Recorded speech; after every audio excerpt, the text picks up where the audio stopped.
വീണ്ടും മറ്റൊരു big boss കാലം അങ്ങനെ ഉണർന്നിരിക്കുകയാണ്. യൂട്യൂബിലൊക്കെ നിറയെ വീഡിയോസ് ആണ്. അവര് വരും, ഇവര് ഉറപ്പായിട്ടുണ്ടാവും. ഇയാളെ വിളിച്ചു കഴിഞ്ഞാൽ അവര് പോയിരിക്കും, ബിഗ് ബോസ് എന്ന് പറഞ്ഞുകൊണ്ട് നടക്കുകയാണ്. അങ്ങനെ ഒരു 150-200ഓളം വീഡിയോസ് ആണ് ഞാൻ കണ്ടുകൊണ്ടിരിക്കുന്നത്.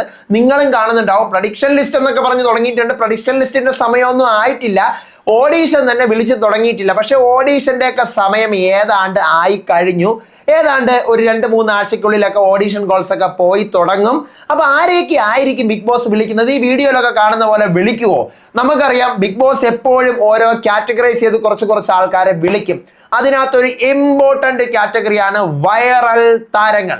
സോഷ്യൽ മീഡിയ ഭരിച്ച് വാഴുന്ന ഒത്തിരി റീസൺസിൽ എയറിൽ കയറുന്ന അല്ലെങ്കിൽ കോൺട്രവേഴ്സികൾ സൃഷ്ടിക്കുന്ന ഒത്തിരി പേരെ ബിഗ് ബോസ് വിളിക്കും. അതിനകത്ത് നിന്ന് പലരും സെലക്ട് ആയിട്ടുണ്ട്, ഔട്ടായി പോവാം, ചിലപ്പോൾ വരാതിരിക്കാം, താല്പര്യമില്ലെന്ന് പറയാം. എന്തോ ആവട്ടെ, എന്തായിരുന്നാലും ബിഗ് ബോസ് ഇത്തവണ വിളിക്കാൻ സാധ്യതയുള്ള, അങ്ങോട്ട് വിളിച്ചിട്ട് നിങ്ങൾക്ക് ബിഗ് ബോസിലോട്ട് താല്പര്യം ഉണ്ടോ, കോൺട്രവേഴ്സിയൊക്കെ ആയതല്ലേ എന്നൊക്കെ ചോദിക്കാൻ സാധ്യതയുള്ള താരങ്ങൾ ആരൊക്കെയാണ്?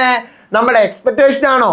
അല്ല, ഓഡീഷൻ കോള് പോവാൻ സാധ്യതയുള്ള വൈറൽ താരങ്ങൾ, 20 വൈറൽ താരങ്ങളുടെ പേരാണ് ഇന്ന് ഞാൻ പറയാൻ പോകുന്നത്. ഓഡീഷൻ കോൾസ് പോവാൻ സാധ്യതയുണ്ട്.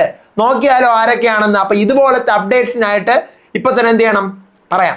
Welcome back to Ansif moonlight media. I am Ansif. Video ആദ്യമായിട്ട് കാണുന്നവർ ചാനൽ സബ്സ്ക്രൈബ് ചെയ്യണം, ലൈക്ക് ചെയ്യണം, ഷെയർ ചെയ്യണം. നിങ്ങളുടെ അഭിപ്രായങ്ങൾ മസ്റ്റായിട്ട് താഴെ കമന്റ് ചെയ്യണം. ഇതുപോലത്തെ ബിഗ് ബോസിന്റെ അപ്ഡേറ്റ്സിനും റിവ്യൂസിനും ഒക്കെ ആയിട്ട് ഇപ്പൊ തന്നെ നമ്മുടെ പേജ് ഫോളോയും ചെയ്യണം. അപ്പോ ആദ്യം തന്നെ റമദാൻ 1 എല്ലാവർക്കും റംസാൻ ആശംസകൾ. എനിക്കും നോമ്പാണ്, നിങ്ങൾക്കൊക്കെ നോമ്പുണ്ടോ? നോമ്പൊക്കെ പിടിക്കുക, ചുമ്മാ ഇരിക്കുകയല്ലേ വീട്ടില്, നല്ലൊരു എക്സ്പീരിയൻസ് ആയിരിക്കും. അപ്പോൾ വൈകിപ്പിക്കണം, നമുക്ക് തുടങ്ങാം. അപ്പൊ ബിഗ് ബോസ് ഓരോ പ്രാവശ്യം കോൺട്രവേഴ്സി താരങ്ങളിൽ നിന്നും കുറേ പേരെ വിളിക്കും. അതിനകത്ത് 1-2 പേരൊക്കെ സെലക്ട് ആവാറുണ്ട്. അപ്പൊ ഇത്തവണ ഞാൻ പറയാൻ പോകുന്നത് ഇവരെല്ലാം സെലക്ട് ആവുന്നല്ല, ബിഗ് ബോസ് വിളിക്കും. ഉറപ്പായിട്ടും ഞാൻ ഈ പറയാൻ പോകുന്ന ആൾക്കാരൊക്കെ വിളിക്കാനുള്ള ഒരു സാധ്യത 95% സാധ്യതയും കാണുന്നുണ്ട്. ഇവരെയൊക്കെ വിളിക്കും, കാരണം അത്യാവശ്യം നല്ല വൈറലാണ് താരങ്ങൾ. ഒന്നാമത്തെ ആള് ഭയങ്കര ട്രെൻഡിങ് ആണ് ഇപ്പോ, നമ്മുടെ ലൈഫ് സ്റ്റൈൽ വ്ളോഗർ ആയിട്ടുള്ള പ്രണവ് കൊച്ചു. ഇതാണ് ആള്, പ്രണവ് കൊച്ചു. അറിയാലോ, ഇപ്പം നമ്മുടെ ഇവരുടെ ചാനലൊക്കെ ആയിട്ട് ബന്ധപ്പെട്ട് 2-3 മാസം സോഷ്യൽ മീഡിയ കത്തക്കോ ആയിരുന്നു. ഇപ്പോഴും ഇവരൊരിടത്തുനിന്ന് വീഡിയോ ഇടുന്നു, ഇവരുടെ ചേട്ടൻ മറ്റൊരിടത്തുനിന്ന് വീഡിയോ ഇടുന്നു. അങ്ങനെ ഭയങ്കര വൈറലായിട്ട് നിൽക്കുന്ന ആളാണ് പ്രണവ് കൊച്ചു. വിളിക്കാൻ സാധ്യതയുണ്ട്, ഞാൻ മുന്നാടിയുള്ള വീഡിയോസിലും പറഞ്ഞിട്ടുണ്ടായിരുന്നു. അടുത്ത രണ്ടാമത്തെ പേര് ഞാൻ പറയുന്നത് ഒരു ലെസ്ബിയൻസിന്റെ പേരാണ്. ഇവരെ മുൻപ് ബിഗ് ബോസ് വിളിച്ചിട്ടുണ്ടായിരുന്നു, പക്ഷെ അപ്പോഴൊക്കെ ഇവരുടെ ഇന്റർവ്യൂവിൽ പറഞ്ഞ് നമുക്ക് പോകാൻ പറ്റിയ ടൈം അല്ലായിരുന്നു എന്നാണ്. അപ്പൊ ഇത്തവണയും വിളിക്കാൻ സാധ്യതയുണ്ട്. ഈ ലെസ്ബിയൻസിന്റെ കേസ് പറയുമ്പോൾ ഇവരെ മുൻപ് ഫാമിലി സെപ്പറേറ്റ് ചെയ്തതായിരുന്നു, പക്ഷെ ഇപ്പൊ അവർ വീണ്ടും ഒരുമിച്ച് തന്നെയാണുള്ളത്. അവരുടെ പേര് ആദില നസ്രിൻ, ഫാത്തിമ നൂറിൻ. ഇതാണ് ആദിലയും ഫാത്തിമയും, ലെസ്ബിയൻസ് ആണ്. അപ്പൊ ഇവരെ ബിഗ് ബോസ് വിളിക്കാനായിട്ടുള്ള ഒരു സാധ്യത കാണുന്നുണ്ട്. അത്യാവശ്യം കോൺട്രവേഴ്സി താരങ്ങൾ തന്നെയാണ്. അടുത്ത മൂന്നാമത്തെ കോൺട്രവേഴ്സി, ഇപ്പോ ഇവിടെ മെയിൻ ആയിട്ട് നമ്മൾ കണ്ടുകൊണ്ടിരിക്കുന്ന സംഭവമാണ് ഹണി റോസിന്റെ ഉദ്ഘാടനവും ട്രോളിങ്ങും കേസും വഴക്കും ഒക്കെ. അപ്പൊ അതിൽ നിന്നും ഒരു പ്രധാന കക്ഷിയാണ് അതുവഴി കോൺട്രവേഴ്സി ആയ താരം. ഓൾറെഡി മുന്നാടിയെ കോൺട്രവേഴ്സി ഇരുന്നാ കൂടിയും ഇപ്പോഴും കോൺട്രവേഴ്സിയിൽ ഇരിക്കുന്ന ഒരു താരമാണ് നമ്മുടെ ബിസിനസ് മാൻ ആയ ബോബി ചെമ്മണ്ണൂർ. ബോബി ചെമ്മണ്ണൂറിന് സത്യം പറഞ്ഞു കഴിഞ്ഞാൽ ബിഗ് ബോസിന്റെ ആവശ്യമൊന്നും ഇല്ല, കാരണം ബോബി ചെമ്മണ്ണൂർ ഓൾവേസ് ഫേമസ് ആണ്. പക്ഷേ അദ്ദേഹത്തിന്റെ ബിസിനസ് നേട്ടങ്ങൾക്ക് വേണ്ടി ഇതിനകത്ത് വന്നൊന്ന് ജസ്റ്റ് പ്രൊമോട്ട് ചെയ്യാനും, ഞാൻ ഇതാണ് സംഭവം ബോച്ചേ എന്ന് പറഞ്ഞാൽ സ്വന്തം പേരിൽ തന്നെ ബ്രാൻഡൊക്കെ ഉണ്ടല്ലോ, അപ്പൊ അതൊക്കെ പ്രൊമോട്ട് ചെയ്യാനൊരു നല്ല വേ ആയിരിക്കും. ബിഗ് ബോസ് വിളിച്ചാൽ പോകുമെന്നൊന്നും അറിഞ്ഞുകൂടാ. പക്ഷേ സീസൺ 3-ലും സീസൺ 4-ലൊക്കെ ഞാൻ പ്രഡിക്ഷൻ ലിസ്റ്റുകളിൽ പലതും കണ്ടിട്ടുള്ള പേരാണ് ഈ പേര്, ബോബി ചെമ്മണ്ണൂർ. അടുത്ത് നാലാമത്തെ പേര് ഞാൻ പറയുന്നത് ഇതേ ഹണി റോസിന്റെ വിഷയത്തിൽ മറ്റൊരു വശം പറഞ്ഞുകൊണ്ടെത്തുന്ന ഫിലോസഫി ഓതറും ആക്ടിവിസ്റ്റും ആയിട്ടുള്ള നമ്മുടെ രാഹുൽ ഈശ്വർ. ഇതാണ് രാഹുൽ ഈശ്വർ. എത്ര പേർക്ക് അറിയാം? നമ്മുടെ മലയാളി ഹൗസിന്റെ വിന്നർ ആണെന്ന് തോന്നുന്നു കേട്ടോ. നമ്മുടെ ബിഗ് ബോസിന്റെ പോലത്തെ ഒരു പ്രോഗ്രാമാണ് മലയാളി ഹൗസ് പണ്ട് ഉണ്ടായിരുന്നത്. അതിനകത്ത് വിന്നറൊക്കെ ആയിരുന്നു എന്നാണ് എനിക്ക് അറിയാൻ പറ്റിയത്. അപ്പൊ രാഹുൽ ഈശ്വർ ഇപ്പോൾ ഹണി റോസിന്റെ വിഷയത്തിലും കോൺട്രവേഴ്സിയാണ്, മുന്നാടി കോൺട്രവേഴ്സി താരം തന്നെയാണ് രാഹുൽ ഈശ്വർ. ചുട്ട മറുപടികൾ കൊടുക്കുന്ന ഒരാളാണ്. അടുത്ത് മറ്റൊരു കോൺട്രവേഴ്സി താരമാണ്, നമുക്ക് എല്ലാവർക്കും അറിയാം, നമ്മുടെ സുധി, കൊല്ലം സുധി. മരിച്ചുപോയി ആർട്ടിസ്റ്റിന്റെ കൊല്ലം സുധി. മരിച്ചതിന് ശേഷം ഭയങ്കരമായിട്ട് സൈബർ അറ്റാക്ക് നേരിട്ടുകൊണ്ടിരിക്കുന്ന കൊല്ലം സുധിയുടെ വൈഫ് ആരാ? രേണുക സുധി. ഇതാണ് രേണുക സുധി. അറിയാമായിരിക്കും, രേണു സുധി എന്നാണ്, രേണുക എന്നായിരിക്കും പേര്. അപ്പൊ രേണു സുധി ഭയങ്കര ട്രെൻഡിങ് ആണ് ഇപ്പോൾ. കാരണം പുള്ളിക്കാരിക്ക് റീല് ചെയ്യാൻ നിവർത്തിയില്ല, ഭർത്താവ് മരിച്ചതുകൊണ്ട് വിധവയെ പോലെ അടങ്ങി ഒതുങ്ങിയിരിക്കണം എന്നൊക്കെ പറഞ്ഞിട്ട് ഭയങ്കര വിവാദങ്ങളാണ്. അപ്പൊ അതുകൊണ്ട് തന്നെ ബിഗ് ബോസ് അപ്രോച്ച് ചെയ്യാനുള്ള ഒരു സാധ്യതയും കാണുന്നുണ്ട്. ഈ രേണു ഭയങ്കര ബുദ്ധിമുട്ട് ജീവിച്ചുകൊണ്ടിരിക്കുന്ന ഒരാളാണ്. ഓരോ ദിവസം അഭിനയിക്കാനായാലും നാടകത്തിനൊക്കെ പോയിട്ട് ഭയങ്കര വർക്കുകൾ കുറവാണെന്നാണ് രേണുവിന്റെ വീഡിയോസിൽ നിന്ന് മനസ്സിലാവുന്നത്. സോ ബിഗ് ബോസിൽ നിന്നൊക്കെ ഒരു ചാൻസ് വന്നു കഴിഞ്ഞാൽ രേണു ഒക്കെ അക്സെപ്റ്റ് ചെയ്യും എന്ന് തന്നെയാണ് എനിക്ക് തോന്നുന്നത്. അടുത്ത ഞാൻ പറയാൻ പോകുന്നത് അത്യാവശ്യം ഇപ്പോൾ ട്രെൻഡിങ് ആയി നിൽക്കുന്ന ഒരു വൈറൽ ഇന്റർവ്യൂവറുടെ പേരാണ്. ഇന്റർവ്യൂവർ ചുട്ട ചോദ്യങ്ങൾ ചോദിക്കുന്നുണ്ട്, അതിന് ഇരട്ടി ട്രോളുകളും വാങ്ങിക്കുന്നുണ്ട്, ഉത്തരങ്ങളും വാങ്ങിക്കുന്നുണ്ട്, മൊത്തം അട്ടപ്പടലം പൂട്ടി നിറയെ എയറിലാണ് താരം. പേര് മറ്റൊന്നുമല്ല, ശാരിക. നിങ്ങൾക്ക് അറിയാമായിരിക്കും, ഇതാണ് ആള്, ശാരിക. ചുട്ട മറുപടികൾ കിട്ടും, ചോദിക്കും, കൊടുക്കുന്നുമുണ്ട്. ഇന്റർവ്യൂവറിൽ എനിക്ക് പേഴ്സണലി ഭയങ്കര ഇഷ്ടമാണ്. കാരണം ഈ പുള്ളിക്കാർ ചോദിക്കുന്ന ചോദ്യങ്ങൾ, തിരിച്ചു വരുന്ന മറുപടികൾ, അങ്ങോട്ട് വാടി ഇങ്ങോട്ട് വാടി, നല്ല രസമാണ് ഇന്റർവ്യൂസ് ഒക്കെ കാണാൻ. അപ്പം ഈ പേരും എനിക്ക് ഡൗട്ട് ഉണ്ട്. അടുത്ത 7ാമത്തെ പേര് ഞാൻ പറയുന്നത് LGBTQIA+ കമ്മ്യൂണിറ്റിയിൽ നിന്നുള്ള ദുബായ് മല്ലു ട്രാൻസ് വുമണും ഒക്കെ ആയിട്ടുള്ള നമ്മുടെ ജാസി. ഇതാണ് ആൾ, അറിയായിരിക്കുമല്ലോ. ബിഗ് ബോസിലേക്കൊക്കെ പോകാൻ ഭയങ്കരമായിട്ട് താല്പര്യം പ്രകടിപ്പിച്ചിട്ടുള്ള ആളാണ്. ബിഗ് ബോസ് വിളിച്ചാൽ പോകും എന്നൊക്കെ തന്നെ പല ഇന്റർവ്യൂകളിലും പറഞ്ഞിട്ടുള്ള ആളാണ്. സോ അതുകൊണ്ട് തന്നെ ബിഗ് ബോസിൽ നിന്നൊരു കോള് ഞാൻ പ്രതീക്ഷിക്കുന്നുണ്ട് ജാസിക്ക്. അടുത്ത് ഞാൻ പറയാൻ പോകുന്നത് മറ്റൊരു ട്രാൻസ്വുമന്റെ പേര് തന്നെയാണ്. പുള്ളിക്കാരി ജേർണലിസ്റ്റ് ആണെന്നാണ് എനിക്ക് തോന്നുന്നത്, കറക്റ്റ് അറിയത്തില്ല. ഇപ്പൊ റീസെന്റ് ആയിട്ട് നടന്ന ഒരു കോൺട്രവേഴ്സിയിൽ കോളേജുമായിട്ട് പഠിക്കാൻ പോയിട്ട് ട്രാൻസ്വുമൻസിനെ ജെൻഡർ ഇക്വാലിറ്റി ഇല്ലാതെ ട്രീറ്റ് ചെയ്യുന്നു എന്നൊക്കെ പറഞ്ഞുകൊണ്ടുള്ള കുറച്ച് ഇഷ്യൂസ് ഒക്കെ നടന്നിട്ടുണ്ടായിരുന്നു. അതിനകത്ത് ഭയങ്കര ട്രെൻഡിങ് ആയി മാറിയ ഒരാളാണ് മറ്റാരുമല്ല, ട്രാൻസ്വുമൻ ആയിട്ടുള്ള ഹെയ്ദി സാദിയ. ഇതാണ് ഹെയ്ദി സാദിയ, അറിയാമോ? നമ്മുടെ നാദിറയുടെയൊക്കെ ഫ്രണ്ടാണ്. അപ്പൊ ഈ ഹെയ്ദി സാദിയെ ബിഗ് ബോസ് വിളിക്കാനായിട്ടുള്ള ഒരു സാധ്യത ഞാൻ കാണുന്നുണ്ട്, കോൺട്രവേഴ്സി ആയതുകൊണ്ടാണ്. അടുത്ത് ഞാൻ പറയാൻ പോകുന്ന 9ാമത്തെ പേര്, നമ്മുടെ ഇന്റർവ്യൂലൊക്കെ പോയി കഴിഞ്ഞാൽ സാനിറ്റൈസർ വരെ അടിച്ച് ഫ്രഷ് ആയിട്ട് അവരുടെ അടുത്ത് ഷേക്ക് ഹാൻഡ് കൊടുത്തിട്ട് പിന്നെ സംസാരിക്കത്തുള്ളൂ. മറ്റാരുമല്ല, നമ്മുടെ ഗ്രീൻ ഹൗസ് ക്ലീനിങ്ങിലെ രോഹിത്. ഇതാണ് ആള്. പുള്ളിക്കാരൻ ഭയങ്കര സൂപ്പറായിട്ട് പുള്ളിക്കാരൻ്റെ പേജിലൊക്കെ കാണും, ഒത്തിരി എടുത്ത് പോയിട്ട് വൃത്തിയാക്കുന്നുണ്ട്. ഇപ്പൊ കടലിലൊക്കെ പോയിട്ട് നമ്മൾ പലരും ചെയ്യാത്തതാണ്, കടലിലൊക്കെ പല സാധനങ്ങളൊക്കെ വലിച്ചെറിഞ്ഞതൊക്കെ പോയി വൃത്തിയാക്കുന്നുണ്ട്. ഭയങ്കര അത് അപ്രീഷിയേറ്റ് ചെയ്യേണ്ട ഒരു കാര്യമാണ്. സോ രോഹിത് ബിഗ് ബോസ് വിളിക്കാൻ സാധ്യത കാണുന്നുണ്ട്. അടുത്ത 10ാമത്തെ പേര് ഞാൻ പറയുന്നത് നമ്മുടെ കുണുവാവ. ആരാ? നാഗസൈരന്ത്രി. ഇൻഫ്ലുവൻസർ ആണോ? ആണെന്ന് പറയാം. സകലകലാ വല്ലഭ എന്ന് പറയാം. കാരണം കഴിഞ്ഞ എൻ്റെ വീഡിയോയിൽ ഞാൻ നാഗസൈരന്ത്രി എന്ത് പറയണമെന്ന് എനിക്ക് അറിയില്ലടേ. നാഗസൈരന്ത്രി എന്ന് പറഞ്ഞ സന്തോഷത്തോടെ പറഞ്ഞാണ് നാഗസൈരന്ത്രി എടുത്ത് എൻ്റെ ഫോട്ടോ ഒക്കെ വെച്ചിട്ട് പറഞ്ഞു, ഇവൻ ആരുവാ, ഇവൻ സകലകലാ വല്ലഭയായി എന്നെ പേര് പറയുന്നത്, എന്താണ് എൻ്റെ കാറ്റഗറി എന്ന് പറയാൻ ഇവൻ അറിയത്തില്ലേ എന്നൊക്കെ വെച്ചിട്ട് എന്നെ ട്രോൾ ചെയ്തിരുന്നു. നാഗസൈരന്ത്രി, ഇതാണ് ആളറിയാലോ, നാഗസൈരന്ത്രി. നമ്മുടെ നാഗസൈരന്ത്രൻ കേൾക്കുമ്പോൾ നിങ്ങൾക്ക് ഞാൻ പറയുന്ന വട്ടാണെന്ന് തോന്നുമെങ്കിൽ നാഗസൈരന്ത്രെ വിളിക്കും, അതാണ് ഒരു ഫാക്ട്.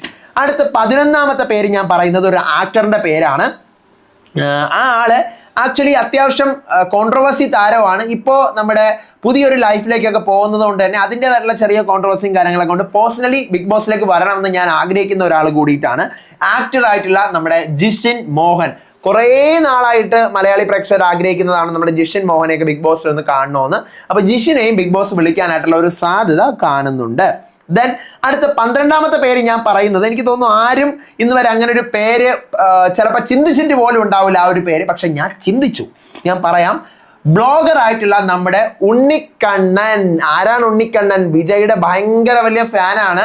കേരളത്തിൽ നിന്ന് തമിഴ്നാട് വരെ നടന്ന് പോയി വിജയിനെ കണ്ട് വിജയുടെ കാരവനിൽ കയറി ഇരുന്ന് ഫോട്ടോയൊക്കെ എടുത്ത് ഉണ്ണിക്കണ്ണൻ നമസ്കാരം, ഉണ്ണിക്കണ്ണൻ നനച്ച വണ്ടി, എന്താ ഉസ്ബേക്കിന് ദമ്മെന്ന് ദടുപ്പേത്തിനവർക്ക് ആ ഡയലോഗൊക്കെ പറഞ്ഞു. ഉണ്ണിക്കണ്ണൻ ഭയങ്കര സ്റ്റാറാണ്. സോ ഉണ്ണിക്കണ്ണനെയും ബിഗ് ബോസ് വിളിക്കാനുള്ള സാധ്യത കാണുന്നുണ്ട്. അപ്പൊ കുറെ പേർക്ക് ഉണ്ടാവുന്ന ഡൗട്ടാണ്, ഉണ്ണിക്കണ്ണൻ അത്യാവശ്യം നല്ല വണ്ണം ഒക്കെ ഇല്ല, അപ്പൊ പുള്ളിക്കാരന് പറ്റുമോന്ന്. തമിഴ് ബിഗ് ബോസ് 8 പോയി നിങ്ങൾ കണ്ടു നോക്ക്. അതിനകത്ത് ഫാറ്റ് മാൻ, വണ്ണമുള്ള മാൻ, ഫാറ്റ് മാൻ എന്ന് പറഞ്ഞ് പേരുള്ള ഒരാൾ തന്നെ അതിനകത്തുണ്ട്. അത്രയ്ക്ക് വണ്ണമാണ്. എന്തായാലും ഉണ്ണിക്കണ്ണൻ അത്ര വണ്ണമൊന്നുമില്ല. അപ്പൊ അതുകൊണ്ട് തന്നെ ഉണ്ണിക്കണ്ണനും ഒരു കോൾ വരാനുള്ള സാധ്യത ഞാൻ കാണുന്നുണ്ട്. ദെൻ അടുത്ത് ഞാൻ 13ാമത്തെ പേര് പറയുന്നത്, ഇപ്പൊ കുറച്ച് അത്യാവശ്യം കോൺട്രവേഴ്സി എന്തൊക്കെയോ പീഡനം വിഷയങ്ങളൊക്കെ ആയിട്ട് ട്രെൻഡിങ് ആണ് ആള്. മറ്റാരുമല്ല, നിങ്ങൾക്ക് എല്ലാവർക്കും അറിയായിരിക്കും, നമ്മുടെ ഉപ്പുമുളകിലെ ആക്ടറായിട്ടുള്ള ബിജു സോപാനം. ഇതാണ് ആള്, നമ്മുടെ ഉപ്പുമുളകിലെ ബാലു. പുള്ളിക്കാരന്റെ പേരിൽ കുറെ അലഗേഷൻസും കാര്യങ്ങളൊക്കെ വരുന്നുണ്ട്. സത്യം എന്താണെന്ന് അറിയത്തില്ല.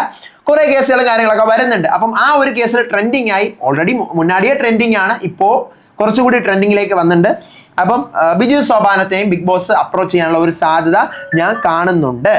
അടുത്ത് ഞാൻ 14ാമത്തെ പേര് പറയുന്നത് ഭയങ്കര ട്രെൻഡിങ് ആണ്. ഒരു വർഷമായിട്ട്, ഒരു മാസത്തിൽ ഒരു തവണയെങ്കിലും വന്ന ട്രെൻഡിങ് കയറിയിട്ടേ പോകത്തുള്ളൂ. ആക്ടറായിട്ടുള്ള ബാല, അറിയാമല്ലോ, നമ്മുടെ ബിഗ് ബോസ് മലയാളം സീസൺ 2 അഭിരാമിയോണോ അമൃതയുടെ ഹസ്ബൻഡ് എക്സ് ഹസ്ബൻഡ് ആയിരുന്ന ബാല. പുള്ളിക്കാരൻ ഓരോരോ വിഷയങ്ങൾ എടുത്തിരുന്നു, ട്രെൻഡിങ് ആവുന്നു. മോളുടെ പേരിൽ മൊത്തം ട്രെൻഡിങ് ആണ്, ട്രെൻഡിങ്, വേറെ ഒന്നും പറയണ്ട. പുള്ളിയെ വിളിക്കാനുള്ള ഒരു സാധ്യത കാണുന്നത്. പക്ഷെ പുള്ളിക്ക് എന്തൊക്കെയോ ഈ പറയുന്ന ഹെൽത്ത് ഇഷ്യൂസും കാര്യങ്ങളൊക്കെ വന്ന് കഴിഞ്ഞ ഇയർ സീരിയസ് ആയിട്ടൊക്കെ എന്തോ കിടന്നതല്ല. അപ്പൊ അതുകൊണ്ട് എനിക്ക് അതിന് ചാൻസ് കുറവാണ് വരാൻ. പക്ഷെ ബിഗ് ബോസ് വിളിക്കാൻ ചാൻസ് കൂടുതലാണ്. അടുത്ത് ഞാൻ പറയാൻ പോകുന്നതും നിങ്ങൾ ഇതുപോലെ ഒട്ടുമേ എക്സ്പെക്ട് ചെയ്യാത്ത ഒരു പേരായിരിക്കും. ട്രെൻഡിങ് ആണ്. ഇത്തിരി വയസ്സുള്ള ഒരാളെ കല്യാണം കഴിച്ചു, വയസ്സനാണ് അയാൾ, അയാളെ കൊണ്ട് എന്തിനു കൊള്ളാം, നിനക്ക് എന്തെങ്കിലും ഒരു സുഖം തരാൻ അയാളെ കൊണ്ട് കഴിയുമോ, ജീവിതത്തിൽ എന്തെങ്കിലും ഒരു സുഖം നിനക്ക് കിട്ടുമോ എന്നൊക്കെ ചോദിച്ചുകൊണ്ട് ട്രെൻഡിങ്ങിൽ എയറിൽ കയറ്റിയതാണ്. പക്ഷെ പുള്ളിക്കാരി ഭയങ്കര സ്ട്രോങ് ആണ്. മറ്റാരുമല്ല, നമ്മുടെ ആക്ട്രസ് ആയിട്ടുള്ള, മലയാളത്തിലും തമിഴിലൊക്കെ ആക്ട്രസ് ആയിട്ടുള്ള ദിവ്യ ശ്രീധർ. കണ്ടോ, ദിവ്യ ശ്രീധർ നമ്മുടെ പത്തരമാറ്റ് സീരിയലിലെ ഒരു നടനുണ്ട്, ക്രിസ് വേണുഗോപാൽ. പുള്ളിക്കാരനെ കണ്ടു കഴിഞ്ഞാൽ നമുക്ക് ഭയങ്കര ഏജ്ഡ് ആയിട്ട് തോന്നും. പക്ഷെ പുള്ളിക്കാരൻ ഭയങ്കര ഏജ്ഡ് ഒന്നും അല്ല. കാരണം താടിയൊക്കെ ഇത്ര നീളത്തിന് വളർത്തി നരച്ച ഇതിലാണ് ഇരിക്കുന്നത്. അപ്പൊ അതുകൊണ്ട് ഭയങ്കര ഏജ്ഡ് ആയിട്ടുള്ള ഒരാളെ ഇപ്പോൾ രണ്ടാമത് കല്യാണം കഴിച്ചിട്ടുണ്ടായിരുന്നു. അപ്പൊ അതിന്റെ പേരിൽ ഭയങ്കര കോൺട്രവേഴ്സി ആയിരുന്നു. എന്തിന് കൊള്ളാം അവനെ, എന്തിന് എന്ന് പറഞ്ഞാൽ ഭയങ്കര കോൺട്രവേഴ്സി ആയിട്ട് ഈ പുള്ളിക്കാരെ ഭയങ്കര സൈബർ അറ്റാക്ക് ചെയ്തിട്ടുണ്ടായിരുന്നു. അപ്പൊ അതിൽ നിന്നെല്ലാം ഭയങ്കര സ്ട്രോങ് ആയിട്ട് നിൽക്കുന്ന ഒരാളാണ് ഈ പറയുന്ന ദിവ്യ ശ്രീധർ. അപ്പൊ അതുകൊണ്ട് തന്നെ ദിവ്യ ശ്രീധരനെ വിളിക്കാനുള്ള ഒരു ചാൻസ് ഞാൻ കാണുന്നുണ്ട്. ദിവ്യയൊക്കെ വരണം. ഞാൻ പറഞ്ഞു ദിവ്യയുടെ ഒക്കെ ഒരു ക്യാരക്ടർ വെച്ച് ദിവ്യയൊക്കെ ബിഗ് ബോസിനകത്ത് വന്നു കഴിയുമ്പോഴത്തേക്കും നമ്മുടെ സമൂഹത്തിനൊക്കെ ഭയങ്കര വലിയ ഒരു ഇമ്പാക്ട് ദിവ്യ എന്ന് പറയുന്ന ഒരു പേഴ്സണാലിറ്റിയിലൂടെ നമുക്ക് കാണാൻ പറ്റുമെന്ന് ഞാൻ പേഴ്സണലി വിശ്വസിക്കുന്നുണ്ട്. അടുത്ത് ഞാൻ പറയാൻ പോകുന്നത് മറ്റൊരു യൂട്യൂബറിന്റെ പേരാണ്. ഇപ്പൊ ജയിലിനകത്തൊക്കെ പിടിച്ച് അടച്ചിട്ട് മുടിയൊക്കെ വെട്ടിയ ഒരാളുണ്ടല്ലോ, താരൻ. കുറച്ച് നാൾക്ക് മുന്നാടി ഭയങ്കര ഫേമസ് ആയിരുന്നു, വീഡിയോസ് ഒക്കെ റീച്ച് ആയിരുന്നു. ഇപ്പൊ റീച്ച് കുറഞ്ഞിരുന്നപ്പോഴാണ് ബിഗ് ബോസ് പോലീസ് പിടിച്ച് അറസ്റ്റ് ചെയ്തത്. എന്നിട്ട് ഇപ്പൊ ജാമ്യം കൊടുത്ത് പുറത്തൊക്കെ വന്ന് കേസൊക്കെ തീർന്നെന്ന് തോന്നുന്നു, അറിയില്ല. മണവാളൻ മീഡിയയിലെ മണവാളൻ അല്ലെങ്കിൽ മുഹമ്മദ് ഷഹീൻ ഷാ, ഇതാണ് ആള്. അപ്പൊ ഈ ആളെയും ബിഗ് ബോസ് വിളിക്കാനായിട്ടുള്ള ഒരു സാധ്യത ഞാൻ കാണുന്നുണ്ട്. അടുത്ത് 17ാമത്തെ പേര് ഞാൻ പറയുന്നത് ഇപ്പൊ 2 ദിവസമായിട്ട് ട്രെൻഡിങ്. ഞാൻ മുന്നാടിയെ പറഞ്ഞിട്ടുണ്ട് ഈ പേര്. നമ്മുടെ ലൈഫ് സ്റ്റൈൽ വ്ളോഗർ ആയിട്ടുള്ള സുജിൻ, മല്ലു ഫാമിലിയിലെ സുജിന്റെ ഇതാണ് ആള്. ഇപ്പൊ ബെറ്റിംഗ് ആപ്പിന്റെ കേസിൽ സുജിന്റെ ചാനൽ പോയിട്ടുണ്ട്, നമ്മുടെ ഫസ്മിനയുടെ ചാനൽ, വയനാട് വ്ളോഗർ, ഇവരുടെ ഒക്കെ ചാനൽ പോയിട്ടുണ്ട്. അപ്പൊ ആ കേസ് വെച്ച് നോക്കുമ്പോൾ ഇവരൊക്കെ വിളിക്കാനുള്ള സാധ്യത ഉണ്ട്. പക്ഷെ ഞാൻ സുജിന്റെ പേരെ പറയുന്നുള്ളൂ. കാരണം സുജിൻ കുറച്ചുകൂടി ഒരു കോൺട്രവേഴ്സി താരമാണ്. എന്തെങ്കിലും കിട്ടിക്കഴിഞ്ഞാൽ അത് പിടിച്ച് വെച്ച് അത്യാവശ്യം കോൺട്രവേഴ്സി ആക്കാൻ പറ്റുന്ന ഒരാളാണ്. സോ ബിഗ് ബോസിലേക്കൊക്കെ വന്നു കഴിഞ്ഞാൽ ഒരു ചെറിയ പ്രശ്നം വീർപ്പിച്ച് ബലൂണാക്കി കളിക്കാനൊക്കെ പറ്റുന്ന ഒരാളായിരിക്കും. അടുത്ത് 18ാമത്തെ പേര് ഞാൻ പറയുന്നത് മലയാളിക്കൊക്കെ ഭയങ്കര ഇഷ്ടമുള്ള ഒരു താരമാണ്. ഇപ്പൊ ഈ പറഞ്ഞ പീഡന കേസുമായിട്ടൊക്കെ ബന്ധമുള്ള എന്തൊക്കെയോ വിഷയങ്ങളൊക്കെ വരുന്നുണ്ട്. അതിന്റെ പേരിൽ എനിക്ക് കറക്റ്റ് അറിയില്ല. കോൺട്രവേഴ്സി താരമാണ്. ആക്ട്രസ് ആയിട്ടുള്ള, നമ്മുടെ ഉപ്പും മുളകിലെ ആക്ട്രസ് ആയിട്ടുള്ള നിഷ സാരംഗ്. ഇതാണ് ആള്, നിഷ സാരംഗ്. നീലു, നമ്മുടെ ഉപ്പുമുളകിലെ നീലു. ഞാൻ ഉപ്പുമുളകിലെ ബാലുവിന്റെ പേരും നീലുവിന്റെ പേരും പറഞ്ഞിട്ടുണ്ട്. രണ്ടുപേരെയും വിളിക്കാനായിട്ടുള്ള ഒരു സാധ്യത കാണുന്നുണ്ട്. അടുത്ത് 19ാമത്തെ പേര് ഞാൻ പറയുന്നത് നമ്മുടെ യൂട്യൂബർ ആയിട്ടുള്ള ബ്യൂട്ടി വ്ളോഗർ കൂടിയായിട്ടുള്ള ഗ്ലാമി ഗംഗയാണ്. ഇതാണ് ആൾ, അറിയാമായിരിക്കും. ഗംഗയൊക്കെ എല്ലാവർക്കും ഭയങ്കര ഇഷ്ടമാണെന്നാണ് എനിക്ക് തോന്നുന്നത്. കാരണം ഭയങ്കര ജെനുവിനിറ്റി അവരുടെ വീഡിയോസിൽ എനിക്ക് പേഴ്സണലി ഫീൽ ചെയ്തിട്ടുണ്ട്. പിന്നെ വളരെ എന്താ പറയുക, ചെറിയൊരു ദരിദ്ര കുടുംബത്തിൽ നിന്നും വന്നിട്ട് ഒത്തിരി സിറ്റുവേഷൻസ് ഫേസ് ചെയ്തെന്ന് ഒറ്റയ്ക്കൊരു വീടൊക്കെ സമ്പാദിച്ച ഗ്ലാമി ഗംഗ തികച്ചും അപ്രിഷ്യേറ്റബിൾ ആണ്. അപ്പൊ അവരെ ഈ പറയുന്ന ബിഗ് ബോസിലേക്ക് വിളിക്കും എന്ന് തന്നെയാണ് എനിക്ക് തോന്നുന്നത്. പക്ഷെ ഗ്ലാമി പലതവണ പറഞ്ഞിട്ടുണ്ട് ഞാൻ പോവൂല, എന്നെ കൊണ്ട് പറ്റൂല, ശരിയാവൂല എന്നൊക്കെ പറഞ്ഞിട്ടുണ്ട്. പക്ഷെ ഗ്ലാമി വിളിക്കാനുള്ള ഒരു സാധ്യത ഞാൻ കാണുന്നുണ്ട്. അടുത്ത് 20ാമത്തെയും അവസാനത്തെയും എൻ്റെ ഒരു എക്സ്പെക്ടേഷൻ ആണ് ഞാൻ പറയുന്നത്. ആക്ട്രസ് ആയിട്ടുള്ള സ്വാസിക വിജയ്. ഇതാണ് സ്വാസിക വിജയ്. സ്വാസികയുടെ വിവാഹമൊക്കെ ഇപ്പോൾ 1 വർഷത്തിന് മുന്നേ കഴിഞ്ഞിട്ടുണ്ടായിരുന്നു. സ്വാസികയും ഈ പറയുന്ന പോലെ ഭർത്താവിൻ്റെ എനിക്ക് അങ്ങനെയായിട്ട് ജീവിക്കണം, ഇങ്ങനെയായിട്ട് ജീവിക്കണം എന്നൊക്കെ പറഞ്ഞിട്ട് ഇടയ്ക്കൊന്ന് വൈറലായിട്ട് ട്രെൻഡിങ്ങിലൊക്കെ കയറിയിട്ടുണ്ടായിരുന്നു. അപ്പൊ അതുകൊണ്ട് തന്നെ ഈ പറയുന്ന സ്വാസികയെയും ബിഗ് ബോസ് വിളിക്കാനായിട്ടുള്ള ഒരു സാധ്യത ഞാൻ കാണുന്നുണ്ട്. അപ്പൊ 20 പേരുടെ പേരാണ് ഞാൻ പറഞ്ഞത്. ഇത് ബിഗ് ബോസ് വിളിക്കാനുള്ള സാധ്യത മാത്രമാണ്. ഞാൻ വീണ്ടും പറയുന്നത് ഓഡീഷനുള്ള ബിഗ് ബോസിലേക്ക് വരാൻ താല്പര്യമുണ്ടോ, ബിഗ് ബോസിന്റെ ഓഡീഷന് വേണ്ടിയാണ് വിളിക്കുന്നത് എന്നുള്ള ഒരു സാധ്യത ഞാൻ കാണുന്നുണ്ട്. തീർന്നിട്ടില്ല, നമ്മുടെ ലിസ്റ്റുകൾ ഇനിയും പിറകെ സമയം പോലെ വരും. ഇത് ഞാൻ ബിഗ് ബോസിന്റെ ഒരു ഓഡീഷൻ ടൈമൊക്കെ ഏതാണ്ടായിരിക്കുകയാണ്. അപ്പൊ നമ്മുടെ ചാൻസസ് എപ്പോഴും നമുക്ക് പറഞ്ഞു വെക്കാം. ഇതിൽ നിന്നൊക്കെ എല്ലാവരും വരും, എല്ലാവരും വിളിക്കും എന്നൊന്നുമല്ല ഞാൻ പറയുന്നത്. ചിലപ്പോ ഭാഗ്യമുണ്ടെങ്കിൽ, ലക്ക് ഉണ്ടെങ്കിൽ ഇതിൽ നിന്ന് 2-3 പേരൊക്കെ അല്ലെങ്കിൽ 1-2 പേരൊക്കെ ചിലപ്പോൾ സീസണിനുള്ളിൽ ഉണ്ടായേക്കാം. കാരണം ഇതാണ് ഈ വർഷത്തെ അല്ലെങ്കിൽ 2024 ടു ഇപ്പോൾ ടിൽ നൗ ഇന്നത്തെ ദിവസം വരെയുള്ള വൈറൽ താരങ്ങളുടെ ലിസ്റ്റ് ആണ് ഈ സാധനം. ഇനിയും ഉണ്ട്, കുറെ ഉണ്ട്. പക്ഷെ അതിൽ നിന്നും ഏറ്റവും വൈറലായിട്ടുള്ള താരങ്ങളാണ് ഇത്. അപ്പൊ അതുകൊണ്ടാണ് ഞാൻ ഇവരുടെ പേര് പറഞ്ഞത്. അപ്പൊ നിങ്ങൾക്ക് ഇതിനകത്ത് ആരൊക്കെ വരണം, ആരൊക്കെ വരണ്ട, ഇതിലില്ലാത്ത ഇനി ആരെങ്കിലും പേര് നിങ്ങളുടെ കയ്യിൽ ഉണ്ടോ, എന്തായാലും മസ്റ്റ് ആയിട്ട് താഴെ കമന്റ് ചെയ്യുക. ഇതുപോലത്തെ ബിഗ് ബോസിന്റെ അപ്ഡേറ്റ്സിനും റിവ്യൂസിനും ഒക്കെ ഇപ്പൊ തന്നെ നമ്മുടെ ചാനൽ മറക്കാതെ സബ്സ്ക്രൈബ് ചെയ്യുക. FB പേജും ഇൻസ്റ്റാ പേജ് ഫോളോ ചെയ്യണം. ലൈക്ക് ചെയ്യണം, ഫ്രണ്ട്സിനൊക്കെ ഷെയർ ചെയ്ത് കൊടുക്കണം. അപ്പോൾ ബിഗ് ബോസ് ഇനി എന്ന് തുടങ്ങും, എപ്പോൾ തുടങ്ങും എന്നുള്ള കാര്യമൊക്കെ നമ്മൾ മുന്നേ പറഞ്ഞിട്ടുണ്ട്. ആ വീഡിയോ കാണാത്തവർ പോയി കണ്ടു നോക്കുക, പ്ലേലിസ്റ്റിലുണ്ട്. അപ്പോൾ അതെല്ലാം കാണുക. ഇനി ബിഗ് ബോസിന്റെ ആ കൂടുതൽ അപ്ഡേറ്റുകളൊക്കെ കിട്ടുമ്പോൾ ഞാൻ വന്ന് പറയുന്നതായിരിക്കും. ഇപ്പം നമുക്ക് ഇങ്ങനെ ഒരു എക്സ്പെക്ടേഷൻ പറഞ്ഞു വെക്കാം, ഓഡിഷൻ കോൾ ആർക്കൊക്കെ പോകും എന്നുള്ളത്. ബാക്കി ഡീറ്റെയിൽസ് ഒക്കെ വഴിയെ അറിയിക്കാം. അടുത്ത വീഡിയോ ആയിട്ട് വരാം, വിശേഷമായിട്ട് വരാം. Once again happy Ramzan. അടുത്ത വീഡിയോ ആയിട്ട് വരുന്നവരെ ഏവർക്കും ബൈ ആൻഡ് ടേക്ക് കെയർ.